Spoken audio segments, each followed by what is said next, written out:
Good morning, everyone. Welcome to February 1st and officially the first day of Black History Month, which is what we're going to talk about today. Before I get into that, again, I hope everybody's prepared for this crazy snow we're about to have. Hope everybody's got milk and bread and all that fun stuff. I went last night myself to get all that stuff to make sure, in case we get snowed in the next couple days. So I hope everybody's prepared. Please be safe this week, especially, if you have to get out. Hope your kids are safe, hope your whole families are safe. So just be very careful this week. But that being said, again, now that we're in February, it's the official start of Black History Month. And so I'm sure you know, every February, the United States honors the contributions and sacrifices of African Americans who have helped shape our nation. Black History Month celebrates that rich cultural heritage, looks at the triumphs and the adversities that are an indelible part of our country's history. So, and every year there's a theme for Black History Month.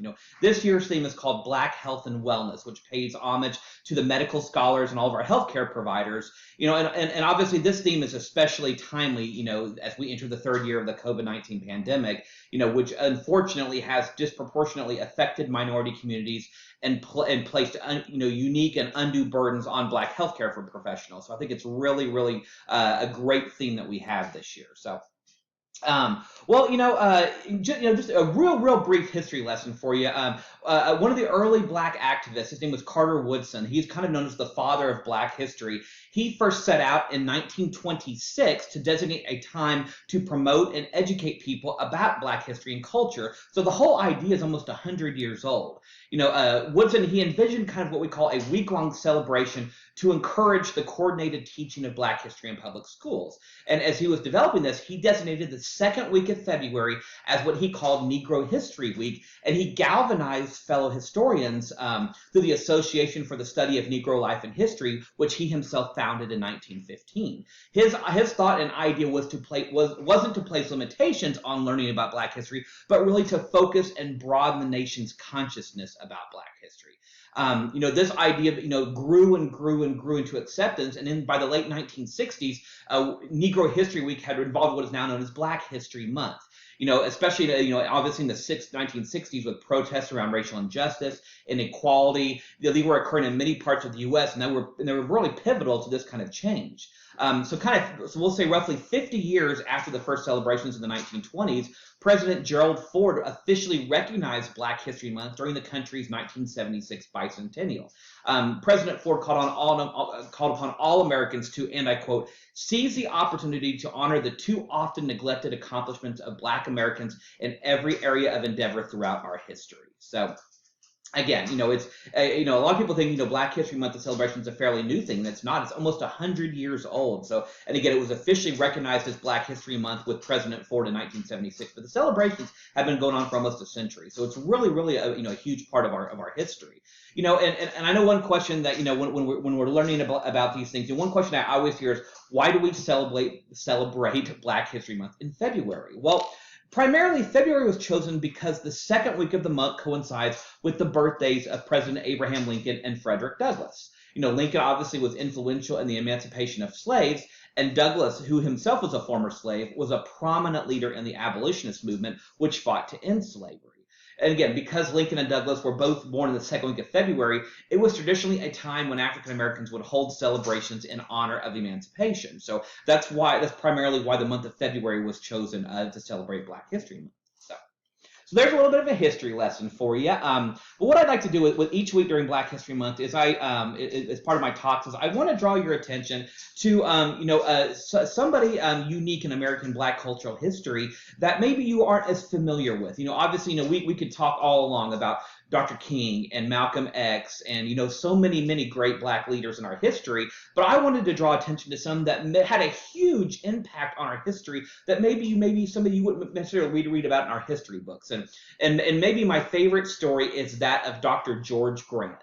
And again, maybe you've never heard about Dr. Grant, but I promise you, he's affected your life in more ways than you can ever imagine. So Dr. Grant was born in 1847, a son of slaves who eventually became free in upstate New York. He actually, when him and his family became free, he worked for his hometown dentist, kind of running, errands for his local dentist, and later became an assistant.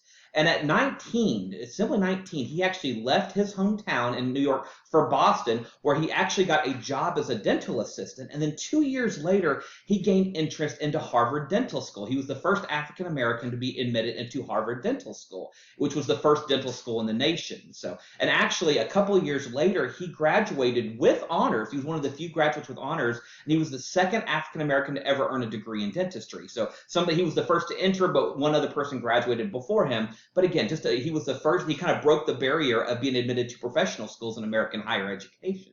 So again, just an amazing thing. And actually, he was so good at what he did. He actually was one of the first people credited with developing inserts for patients with cleft palates. So basically, anybody who's ever had a cleft palate or ever had a situation with that can be thankful to Dr. Grant, because he was the first person to kind of invent the inserts to help patients with cleft palates. He was so successful that he was actually hired by Harvard Dental School in their area of study called mechanical dentistry. And when Harvard did that, he actually became the first African American to join a faculty of a university in the nation. So the first ever black faculty member of higher education was Dr. George Grant at Harvard in mechanical dentistry. So again, just a remarkable story about Dr. Grant, all what he accomplished. But that's probably, as cool as that is, that's probably not even why you're probably aware of who Dr. Grant is. He actually has been credited with something even more famous than that. Forget the fact that, he was this amazing dentist, the first, black faculty member in higher education. He invented something that I'm sure every one of you has used at some point in your life, or you have a relative or a friend who's used it. I'm talking about the golf tee. I know, you wouldn't think, a dentist would invent a golf tee, but the wooden golf tee was actually patented by Dr. Grant. He loved golf so much, and he would always talk about how, it was difficult trying to hit certain shots. So he had the idea to make the golf tee. And again, what he did is he took the materials that were used to make false teeth in the day, and he, shaved it down and created the golf tee. Now, he actually got a patent for it. Now, because he was an inventor and not necessarily a marketer, he actually never reaped the benefits of invention. He created them, and he gave several of them. He had a little small shop that he manufactured them. He gave them to his friends and his playing partners.